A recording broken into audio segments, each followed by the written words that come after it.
කන්දේ විහාරට ආපු ගමන් බෙන්තර බීච් එකටත් ආව පොඩ්ඩක්. පොඩි එක්කෙනා ඉන්න නංගිගේ එයත් එක්ක. එයා උතර එයායින් පේනවා කියලා.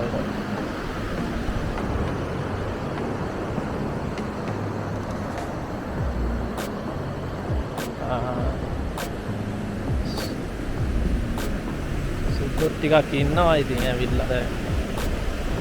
ටුවරිස්ට්ලා